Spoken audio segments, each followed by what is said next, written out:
one of the reasons that people have supported particular political candidates is to gain control over the Supreme Court for a number of reasons, including the erosion of the separation of church and state.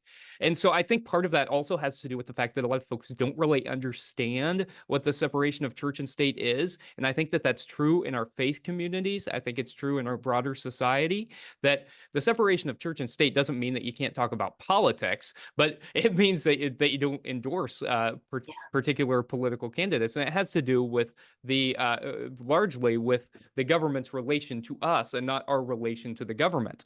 And so I think that it's really sad that we don't often have a real clear understanding of the separation of church and state, and certainly this whole notion that we want to get rid of the Johnson Amendment, for instance, which is what there's